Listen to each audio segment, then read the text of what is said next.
hamna hiyo. Kwa Mwenyezi Mungu hakuna la kuharibika.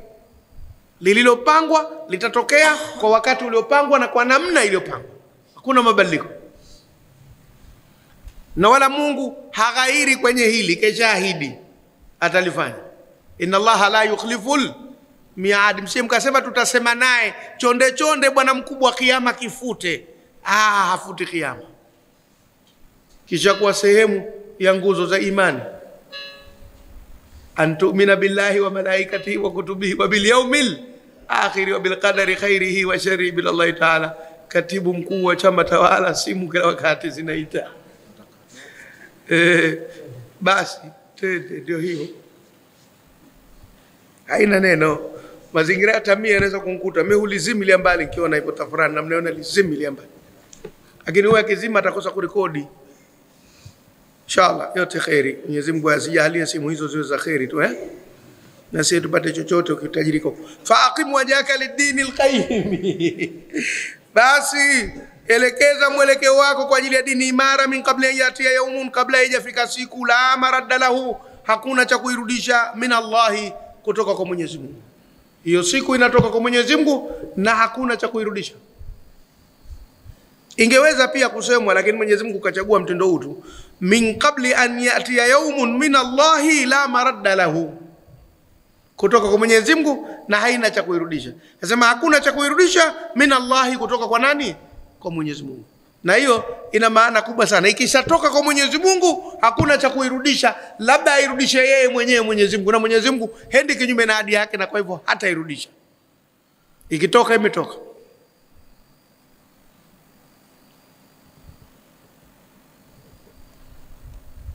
Njia yake moja tu ni kutoka, haina njia ya kurudi.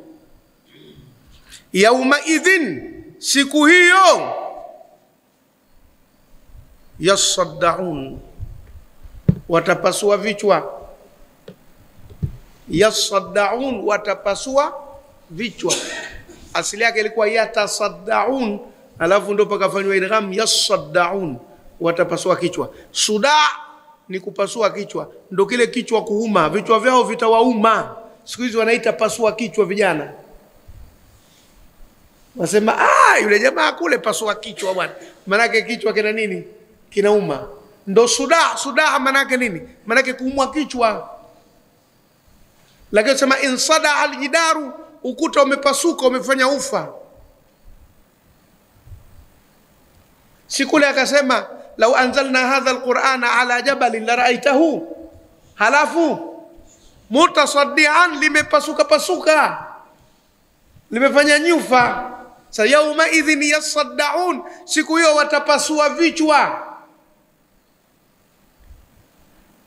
Na Waarabu zamani walikuwa wanaamini kwamba mtu kichwa kikimuuma manake mle ndani kumefanya ufa, ule ubongo umefanya ufa, kwa hivyo ndo kichwa kinauma. Hizo imani zao.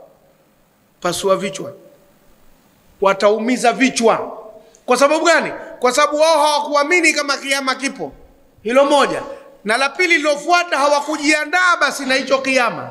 Matokeo yake sasa kiyama kimekuwepo kinyume na walivyoamini, na mambo ni mabaya kwao kwa sababu hawakujipanga kukikabili. Vichwa vitafanyaje? Vitauma. Tumefahamiana? Yauma idhin yasaddaun, ay yatasaddaun, wataumiza vichwa. Hii ipo kisaikolojia. Wanasema ni afadhali ujiandae kuwa jambo litakuwepo halafu likakosekana, kuliko likawa hukujiandaa kuwa litakuwepo halafu likatokea, na hasa likiwa gumu. Mfano kila siku unaambia bwana, mwanao huyu anatoroka skuli. Anaondoka hapa kavaa uniform bwana. Bwana wewe anatoroka. Wewe huamini. Siku hiyo unakutana na mwalimu njiani. Bwana yule mtoto wangu vipi, anafanya vizuri? Nani mtoto wako gani? Fulani anasoma skuli ilikuwa. Huyo tushamfuta sisi, tumempa barua mara ngapi alete wazazi. Hawaji wazazi wake, tushamfuta kwa taarifa yako, miezi 3 iliyopita sisi tumemfuta. Na wewe kila siku hapa anakuaga kavaa sare uniform anakwenda zake skuli, na baba nipe shilingi 1000 bwana, na njaa kule na nini. Kumbe ananunua bangi anavuta. Sasa hiyo ni yasaddaun. Sasa kichwa kitaanza kukuma, sababu wewe hukujipanga, hukujiandaa, wala hukufikiria. Lakini ikiwa mtoto anakuaga, unampa pesa kwenda shule, alafu una siku ghafla unapita shule, unaangalia yupo, unauliza wenzake, unauliza walimu, unapata taarifa, basi si tatizo. Hasa kama kitu hukiamini, halafu kinakuja kinatokea tena hakina faida, na wewe kinapotokea kinakupa na hasara, hilo linakuwa tatizo kubwa, kwa sababu hujajiandaa wewe kisaikolojia. Tumefahamiana vizuri hapo? Ni sawa sawa na kwamba unatembea siku hiyo umevaa suruali yako na shati safi, una njaa kiama, alafu unakuta mala holini watu tele, omba pipi njoo, unakuja sumbane vipi? Sasa hapana chakula cha bure hapa, lakini shati lake mtu akavaa kanzu na kofia, na wewe ndio umebeba bonge la suti, una njaa kiama, unaomba shati lake mtu kavaa, ukivaa kanzu na kofia hapa, sinia moja biriani mtu unakula peke yako. Ngoja nirudi nikavae kanzu. Sidhani, manake kama baada ya nusu saa utakosha maliza. Haya. Kwa hiyo hujajiandaa. Tumefahamiana? Kiyama kitawafadhaisha kwa sababu watakuwa hawajajiandaa kwamba kiyama kipo. Lakini la pili, vile kilivyotokea wao sasa ndio wahukumiwa, itakuwa pasua vichwa. Yauma idhin, siku hiyo yasaddaun, watapasua vichwa. Man kafara, yoyote aliyekufuru, fa alaihi kufruhu, basi juu yake ukafiri wake. Yani utamrudia sasa ule ukafiri wake, au uone hasara zake zitakavyojitokeza. Ndo kule laha ma kasabat wa alaiha maktasabat. Basi fa alaihi kufruhu, hasara yake ukafiri wake huo. Pia unaweza kutafsiri hivyo, yoyote aliyekufuru, hasara yake ukafiri wake. Maana ile ala ikija kwenye nafsi inakuja kwa hasara. Laha ma kasabat wa alaiha maktasabat. Ile la ni kwa faida, watafaidika na walivyovichuma, na watakula hasara na walivyovichuma. Kwa hiyo fa alaihi kufru, hasara yake ukafiri wake huo, kwa sababu alikufuru duniani na hakujipanga kuipokea siku ya kiyama. Hakujiandaa, kwanza hakuiamini, na pili sasa matokeo ni mabaya kwake.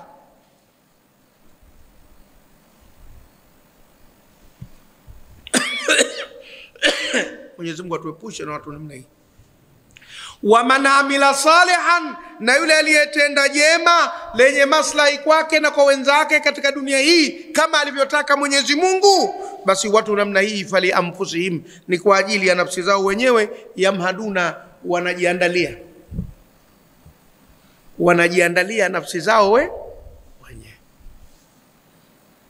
Dhamiri imeanza na mufradi alafu inamalizia na jamu. Pale aliposema wa man amila salihan, na yoyote aliyetenda jema, fali nafsihi, akasema fali anfusihim, basi kwa ajili ya nafsi zao watu namna hiyo, kwa sababu ile man kule imeingiza yoyote, kwa hivyo shakuwa kimaana ile man ni jamu, lafudhi yake pale ni mufrad, lakini wa maanahu jamu. Na ndio maana pia unaweza kutafsiri na watakao tenda mema, basi kwa ajili ya nafsi zao wanajiandalia. Lakini na yoyote atakayetenda mema, basi watu namna hii kwa ajili ya nafsi zao wanajiandalia. Fali anfusihim. Ukisoma katika ilmu dhamairi kwenye tafsiri, utaona ile man inaweza kurudishiwa dhamiri ya mufrad, inaweza kurudishiwa dhamiri ya jamu, kwa sababu ile man pale ni mausula tu kwa ajili ya lil aqili, mufradan wa musanna wa jam'an wa mudhakkaran wa muannatha, wote wanaingia.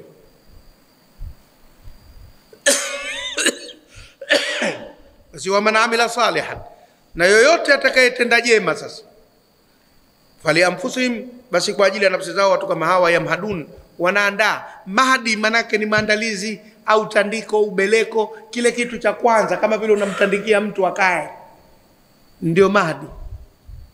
Kwa hivyo tunatafsiri wanajiandalia yale mema unayoyatenda, basi unaiandalia nafsi yako kwenda kupokea mema huko unako kwenda. Wema unaojenga duniani ndio utakao kujengea mambo yako wapi? Akhera. Na ubaya unaojenga duniani ndio unaomjengea mtu mabaya wapi? Akhera. Kwa hivyo wanajiandalia wenyewe mambo mema. Mwenyezi Mungu atujalie katika hawa ambao siku zote tunajiandalia akhera yetu kwa kutumia hii dunia yetu. Mtu huvua akiwa baharini, akifika nchi kavu ana kiteweo. Tumefahamiana? Mtu huvua akiwa wapi? Baharini. Akifika nchi kavu ana nini? Ana kiteweo. Havui nchi kavu. Sasa nchi kavu ndo kule peponi, tuvue hapa sisi tufike kule na kiteweo. Na mavuvi yetu ni kutenda mema. Tumefahamiana vizuri? Falianfusihim yamaduna, basi kwa nafsi zao wanajiandalia. Liyajzi alladhina amanu wa amilu salihati min fadlihi, ili awalipe Mwenyezi Mungu wale walioamini na kutenda mema katika salio lake mwenyewe Mwenyezi Mungu. Fadhila hapa ni salio la Mwenyezi Mungu ambalo halishi. Salio la Mwenyezi Mungu halishi. Ndio ile mtu anakupa simu anakuambia nataka kupiga, wewe twanga tu, mna salio la kutosha humo. Kwa hivyo unazungumza mpaka unachoka. Sasa Mwenyezi Mungu fadhila yake, salio lake halishi. Tena akasema min, kutokana na hilo salio lake ni kubwa kweli. Hilo salio, yale yote utakayolipwa ni sehemu tu min fadlihi. Bado mengi na mengi na mengi yanayo. Na hayo leo tuelezea kuhusu pepo, baadhi yake tunayafahamu, baadhi yake hatujafahamu undani wake, anaujua yeye mwenyewe. Maana yake Mtume sallallahu kasema baada ya kurudi kwenye hiyo pepo, akasema fiha ma la ainu ra'at wala udhunun sami'at wala khatara biqalbi bashar. Yako mambo ambayo hakuna jicho limeona wala sikio la mtu limesikia wala hajapita kwenye mawazo ya mtu yote. Sasa hayo tena tunayajuaje sisi? Pengine vidole vyako vitageuka tofi, ukijiramba tu unaramba pipi.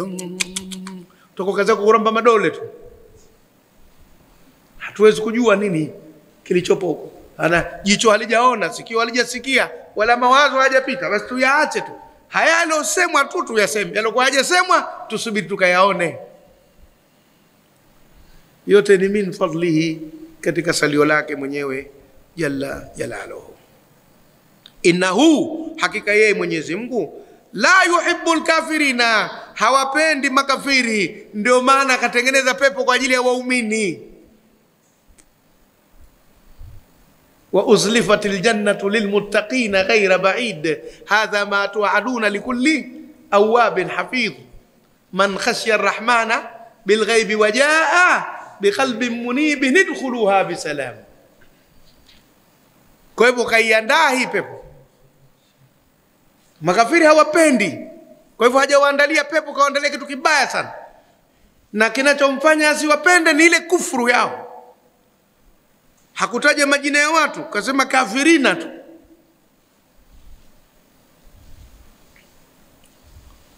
Wa min ayatihi, na katika aya zake Mwenyezi Mungu, si za kuandikwa kwenye Qur'ani zikasomwa. Hizi aya kwa maana ya alama za mazingatio. Kama kule alikosema waja'alna al-laila wan-nahara ayataini, na tumeufanya usiku na mchana kuwa ni alama mbili, sio aya za kusoma kwenye kitabu, ni alama za mazingatio. Katika ulimwengu ameziweka, na hazihitaji mtu kwenda darasani, zinahitaji mtu awe na akili tu basi ya kuzingatia. Hata kama hajasoma hata darasa moja, hata kama jina lake hajui kuliandika au likiandikwa hajui hata kulisoma kama jina langu ndio lile, lakini kuona hizi alama hakuhitaji elimu hiyo. Asijitie pambani mtu akasema mimi sikusoma kwa hivyo alama hizi sikuziona. Wa min ayati, na katika alama zake, an yursila riyaha, ni kuzituma pepo. Upepo rihun zikiwa nyingi zinaitwa riyah. Na wazee wetu wa zamani ugonjwa wa gesi walikuwa wanaita mshipa wa riyahi. Yule ana mshipa wa riyahi, yani ana ugonjwa nini? Wa gesi. Kwa sababu ni upepo ndani ya tumbo. Yani kama vikaa barazani kila wakati anapiga firimbi. Anaanzisha mechi. Anapeleka half time. Anasema mwisho, wasema huyu jamaa tukai naye ana mshipa wa riyahi. Mfahamu mshipa wa riyahi? Maana ana upepo mwingi ndani ya tumbo. Lakini riyahi maana yake hizi pepo zinazovuma ambazo ni kusi, kaskazi na nyinginezo. Kwa hivyo ni upepo unaovuma. Wa min ayatihi, na katika alama zake Mwenyezi Mungu, an yursila riyaha, kutuma hizo pepo zinazovuma, mubashiratin, zenye kutoa matumaini.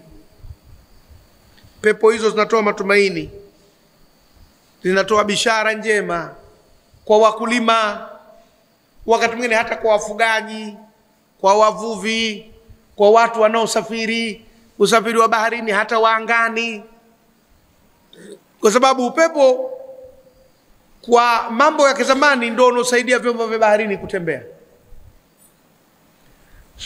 Lakini mpaka leo katika mambo ya anga, ndege nazo zinatembea kwa kusoma upepo, na wakati mwingine upepo ukiwa mkali hata safari za ndege zinasimamishwa.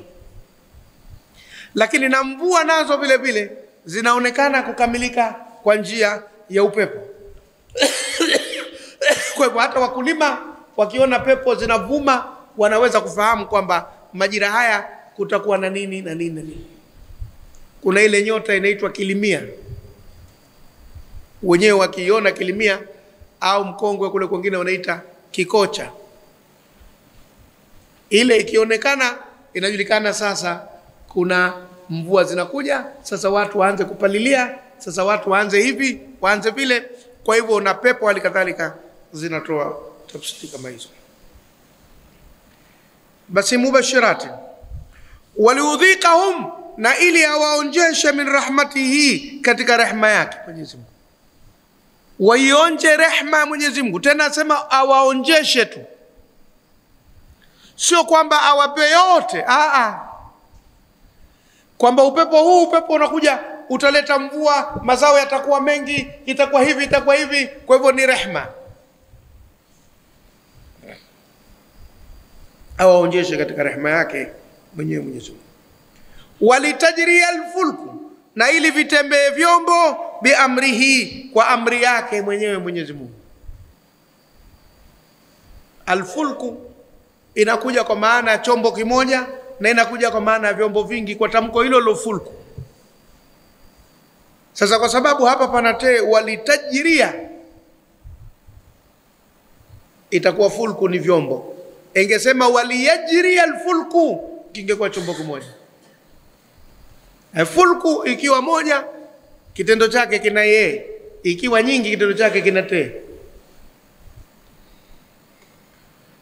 Kwenye jahazi ya Nuhu akasema nini?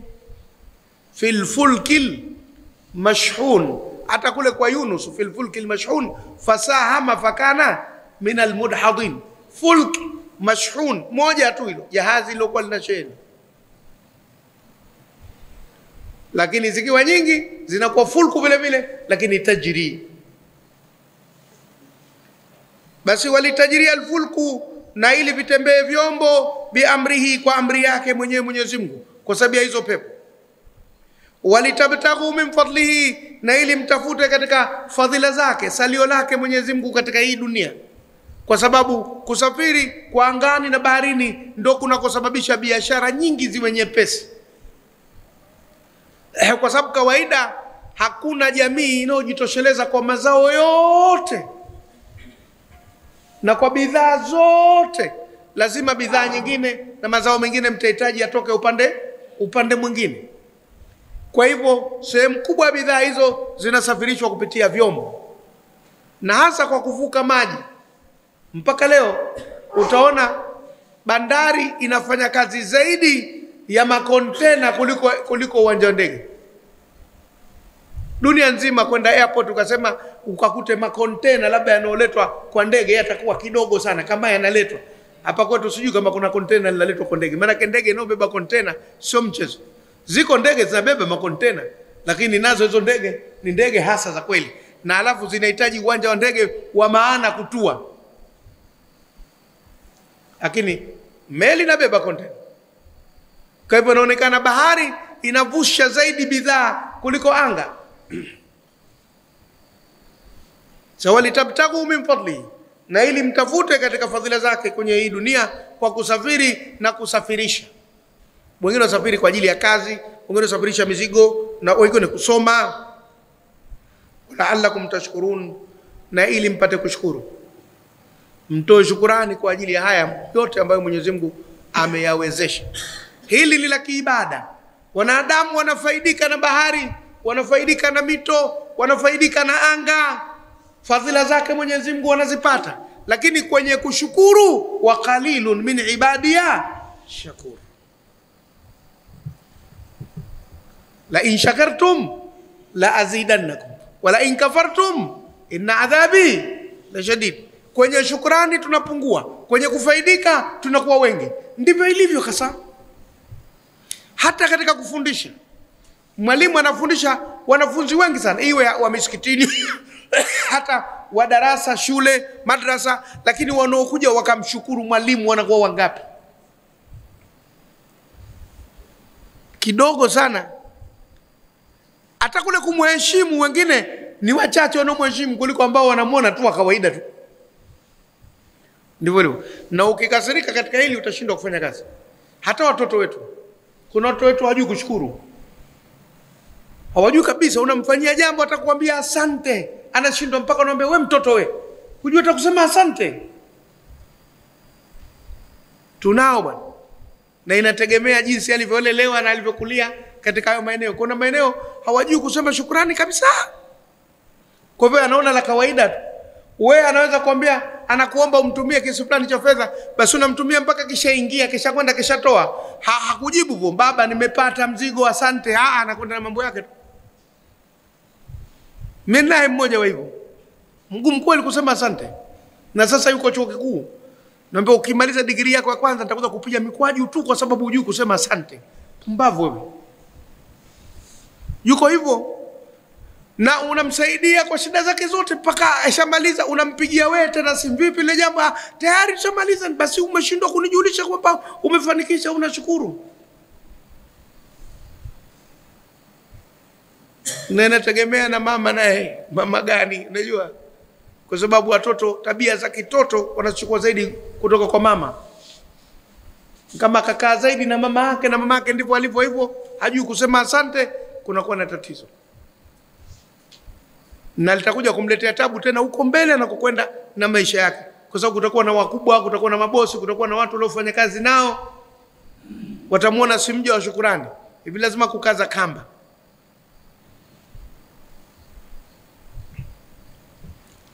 Aya. Basi tashkuruna kitu kikubwa sana. Wala'allakum tashkuruna, na ili mpate kushukuru, kumshukuru Mwenyezi Mungu na hata kuwashukuru watu katika yale ambayo yamefanywa ndani ya uwezo wao kwa uamuzi wao alowapa Mwenyezi Mungu. Mimi nafikiri kwa leo tufike hapa, tukianza hii wala qad arsalna